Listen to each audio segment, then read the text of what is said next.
Hello students, स्वागत है आप सभी का वोल्केनो आईएएस के डेली करंट अफेयर के डिस्कशन में। तो आज का करंट अफेयर का जो डिस्कशन है उसे स्टार्ट करते हैं। सबसे पहले हम प्रीवियस लेक्चर के अंदर जो आपको क्वेश्चंस पूछे थे उनके बारे में बात करेंगे। हमने आपसे पूछा था कि जो वेस्टर्न घाट हैं वो कौन कौन से स्टेट से पास होते हैं।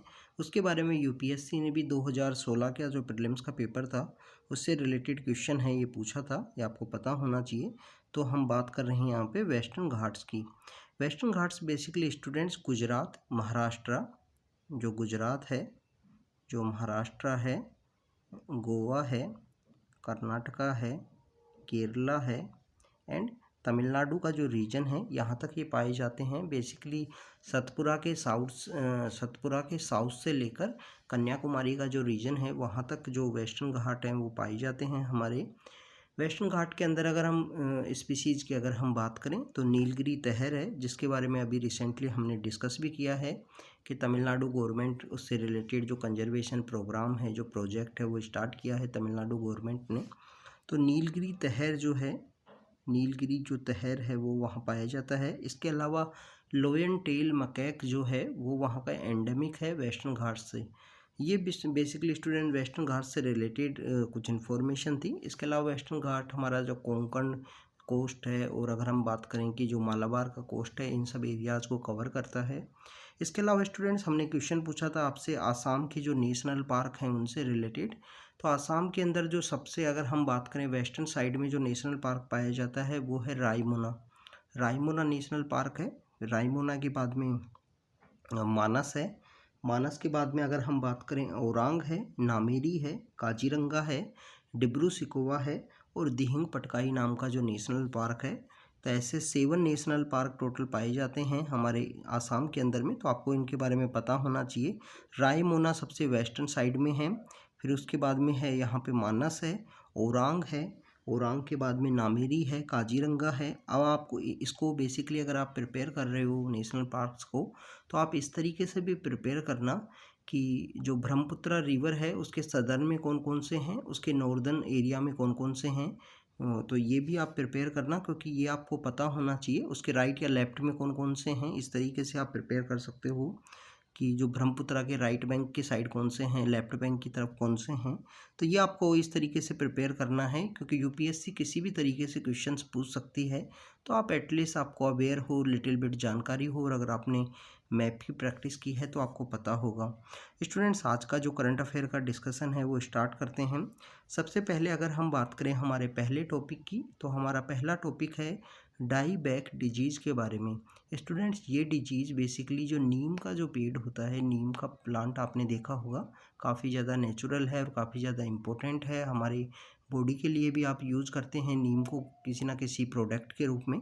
तो डाई बैक डिजीज़ अभी रिसेंटली तेलंगाना का जो एरिया है, तेलंगाना स्टेट के अंदर में नीम के पेड़ों के अंदर में डाई बैक डिजीज़ है वो देखी जा रही है। बेसिकली हम बात करेंगे डाई बैक डिजीज़ के बारे में। तो डाई बैक ये जो डिजीज़ है इसको पहली बार यहाँ पे देखा गया था 1990 का जो समय था उसके अंदर, देहरादून जो हुआ करता था उस समय में। स्टूडेंट्स, वैसे उत्तराखंड बना नहीं था। उत्तराखंड को जो फॉर्मेशन है वो 2000 का समय का है। हमारे कंट्री के अंदर जो 3 नए स्टेट बनाए गए थे, उत्तर प्रदेश से हटा के जो हिली एरिया है उससे उत्तराखंड बनाया गया, छत्तीसगढ़ बनाया गया बेसिकली मध्य प्रदेश से, और बिहार से जो हटा के एक एरिया बनाया गया वो झारखंड था।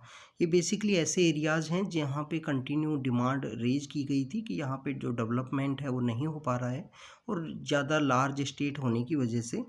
तो 2000 के समय में बना था, बट 1990 के समय में जो देहरादून का एरिया है उत्तराखंड के अंदर, वहाँ पे पहली बार ये जो डाई बैक डिजीज़ है वो देखी गई थी। Student, die back disease basically एक फंगी के द्वारा यहाँ पे फंगी के द्वारा इफ़ेक्ट करती है। डाई बैक डिजीज़ के थ्रू क्या होता है कि जो नीम की जो पत्तियाँ हैं, जो लीव्स हैं, ट्विंग्स हैं, और इसके अलावा नीम का जो कम्प्लीटली ट्री है उसको यहाँ पे जो डैमेज है वो देखने को मिलता है। चाहे वो नीम का पेड़ छोटा हो या बड़ा हो, किसी भी तरीके का पेड़ है, ओल्ड एजेज का जो पेड़ है उसको यहाँ पे बेसिकली जो अफेक्ट है उसके ऊपर देखने को मिलेगा। इसके अलावा 100% जो फ्रूट का जो प्रोडक्शन होता है नीम का, अगर हम बात करें फ्रूट क्या होता है, निम्बोली जो होता है, तो नीम का जो फ्रूट है उसके अंदर 100% यहाँ पे फ्रूट का प्रोडक्शन के अंदर लॉस्ट हो जाएगा और ये ट्री को काफ़ी ज़्यादा इफ़ेक्ट करता है बेसिकली। डाईवैक एक फंगल डिजीज़ होने की वजह से, बट नीम यहाँ पे इंसेक्ट के लिए बेसिकली इन्फेक्शंस के रूप में काम करता है। तो कभी कभी जो डिजीज़ है उसका जो कॉम्बिनेशन यहाँ पे इस तरीके से जो इंक्रीज कर देगा डिजीज़ का इम्पैक्ट को। इसके अलावा स्टूडेंट्स अगर हम बात करें, डिजीज़ यहाँ पे एक थ्रेट के रूप में देखा गया है नीम ट्री के लिए। तेलंगाना के उसके अंदर में बेसिकली ये रीअपीयर हुआ है।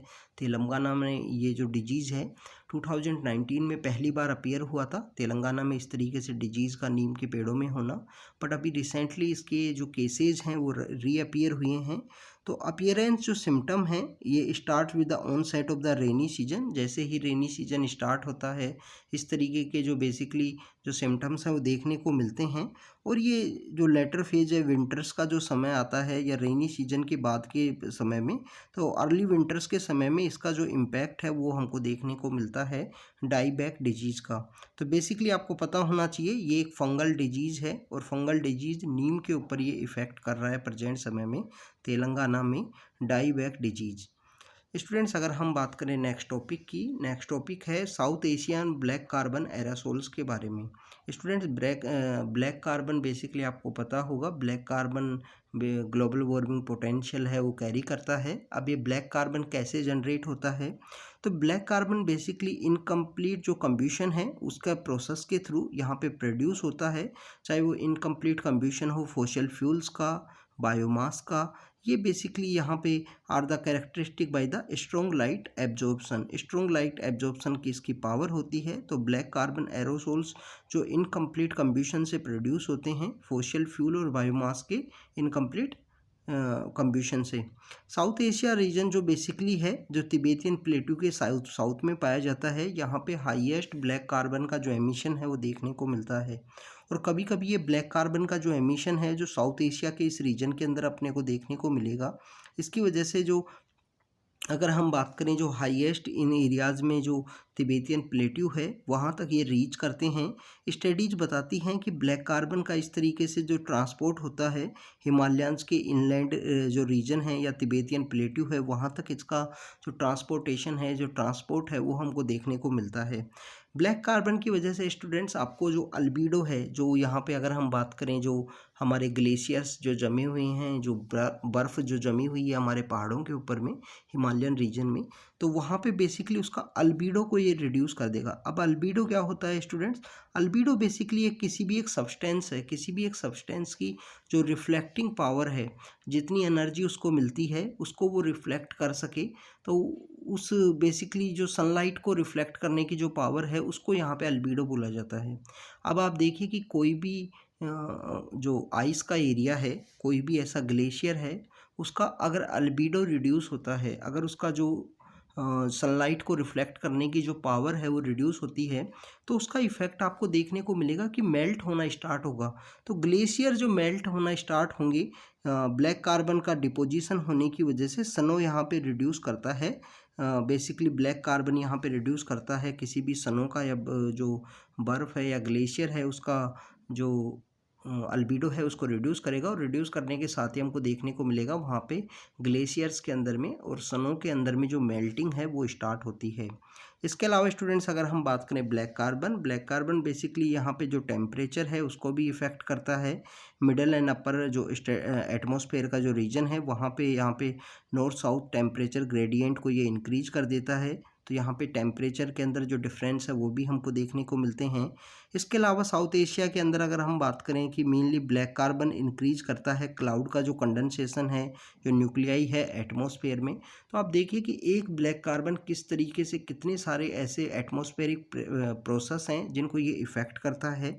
और यहाँ पे अगर हम बात करें ये जो चेंजेज हैं मेट्रोलॉजिकल जो कंडीशंस ब्लैक कार्बन की वजह से या ब्लैक कार्बन एरोसोल्स की वजह से जो हमको देखने को मिलती है साउथ एशिया में, बेसिकली वेपर फॉर्म प्रेसिपिटेशन, या अगर हम बात करें कि कभी कभी आपको काफ़ी ज़्यादा जो डिफरेंस है वो देखने को मिलेगा नॉर्थवर्ड ट्रांसपोर्टेशन यहाँ पर जो तिबेतियन प्लेटू की तरफ जब इसका ट्रांसपोर्ट होता है ब्लैक कार्बन का, तो उसके ट्रांसपोर्ट की वजह से बेसिकली हमको यहाँ पे देखने को मिलेगा स्टूडेंट्स की तिबेतियन प्लेटू को भी ये वीकन करता है। जो हमारा यहाँ अगर हम बात करें मेट्रोलॉजिकल प्रोसेस के लिए तिबेतियन प्लेटू का जो रोल है वो काफ़ी ज़्यादा इम्पोर्टेंट है हमारे कंट्री के अंदर। जो मानसून लाने के लिए जो तिबेतियन प्लेटू के द्वारा जो रोल प्ले किया जाता है वो काफ़ी ज़्यादा है।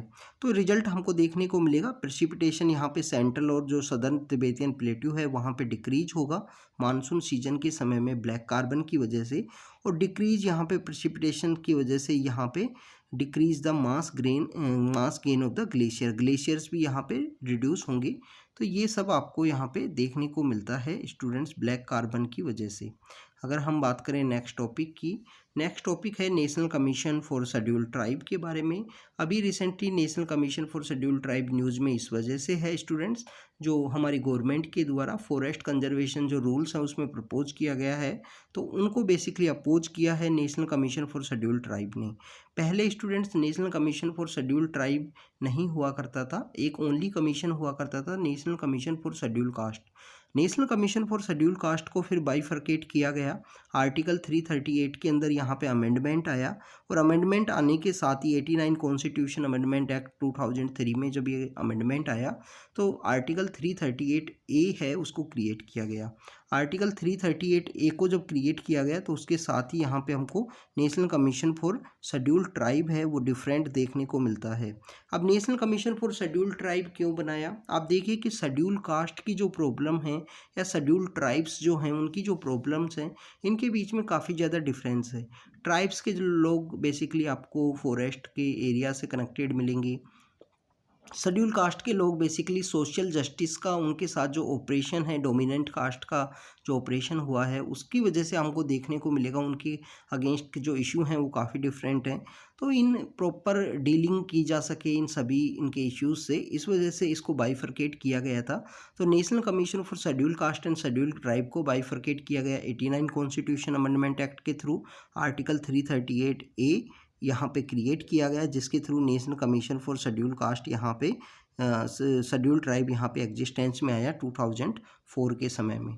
अगर हम बात करें national commission for schedule tribe के बारे में, national commission for schedule tribe में यहाँ पे एक चेयरमैन होता है, वाइस चेयरमैन होता है और 3 इसके मेंबर होते हैं। और ये मेंबर्स का जो यहाँ पे टाइम पीरियड है वो 3 साल के लिए यहाँ पे इनको अपॉइंट किया जाता है प्रेसिडेंट के द्वारा, क्योंकि कॉन्स्टिट्यूशनल कमीशन है। चेयरमैन अगर हम बात करें कि जो चेयरमैन जो होता है या चेयरपर्सन जो होता है यहाँ पे कमीशन का, उसको कैबिनेट मिनिस्टर के इक्वल रैंक रखी गई है। जो वाइस चेयरपर्सन हैं उनको यहाँ मिनिस्टर ऑफ स्टेट हैं जो डिप्टी मिनिस्टर होते हैं उनकी इक्वलिटी यहाँ पे रैंक है जो रखी गई है। बेसिकली जो फंक्शन है national commission for schedule tribe के, यहाँ पे शेड्यूल ट्राइब से रिलेटेड जो भी इश्यूज हैं उनको सेफगार्ड करना, उनको मॉनिटर करना, कोई भी ऐसे कंप्लेंट्स अगर आई हैं शेड्यूल ट्राइब्स के द्वारा कि उनकी जो राइट्स हैं उनका वायलेशन हुआ है तो उनको इंक्वायर करना। इसके अलावा गवर्नमेंट को सोशो इकोनॉमिक डेवलपमेंट के लिए एडवाइस करना, और अपनी रिपोर्ट है वो यहाँ पे मिनिस्ट्रीज को प्रेसिडेंट को एनुअली रिपोर्ट जो सबमिट करते ही हैं। इसके अलावा जो वेलफेयर मेजर लिए गए हैं सोशो इकोनॉमिक डेवलपमेंट के लिए, ट्राइबल मिनिस्ट्री के कोई सजेशन है वहाँ पे भी अपनी रिपोर्ट इनके द्वारा सबमिट की जाती है। तो ये basically national commission for schedule tribe के बारे में कुछ बातें थी कि चेयरपर्सन है, वाइस चेयरपर्सन है और इसके जो मेंबर अपॉइंट किए जाते हैं 3 साल के लिए 3 मेंबर यहाँ पे अपॉइंट किए जाते हैं। फंक्शंस आपको पता होना चाहिए, आर्टिकल आपको पता होना चाहिए 338 ए है। फिर उसके बाद में आप देखिए national commission for backward classes जो है वो लेटर फेज में इस्टेब्लिश किया गया, उसको कॉन्स्टिट्यूशनल स्टेटस दिया गया। पहले बैकवर्ड क्लासेज के जो भी इश्यूज़ थे वो national commission for schedule caste के द्वारा ही यहाँ पे डील किए जाते थे। तो आप अभी आपके लिए होमवर्क ये है 99 constitution amendment act, 100 constitution amendment act, 101 और 102 जो कॉन्स्टिट्यूशन अमेंडमेंट एक्ट है, ये जो चारों कॉन्स्टिट्यूशन अमेंडमेंट एक्ट थे ये किससे रिलेटेड हैं इसके बारे में आप ज़रूर बताना, क्योंकि ये काफ़ी ज़्यादा इम्पोर्टेंट हैं। 99, 100, 101 एंड 102 बेसिकली उसी से रिलेटेड हम कल इसके बारे में डिस्कस करेंगे। तो स्टूडेंट्स, आज हमने nation commission for scheduled tribe के बारे में देखा। ब्लैक कार्बन का जो फॉर्मेशन साउथ एशिया से काफ़ी ज़्यादा होता है, उसके जो इफ़ेक्ट हैं, जिसमें एटमॉस्फेरिक प्रोसेस के अंदर में जो रेनफॉल का डिक्रीज होना और भी काफ़ी सारे, जैसे ग्लेशियर का यहाँ पे डिक्रीज होना, ग्लेशियर की लेयर नहीं बनेगी तो उनका जो मेल्टिंग है वो ज़्यादा देखने को मिलेगा। अल्बीडो प्रोसेस है, इन सब के बारे में देखा। डाईबैक डिजीज़ जो नीम के पेड़ों के अंदर देखने को मिलती है उसके बारे में देखा। तो ये आज का हमारा करंट अफेयर का डिस्कशन था। तो आपको रेगुलरली इस तरीके से अपडेट करते रहेंगे। Thank you students, thank you very much.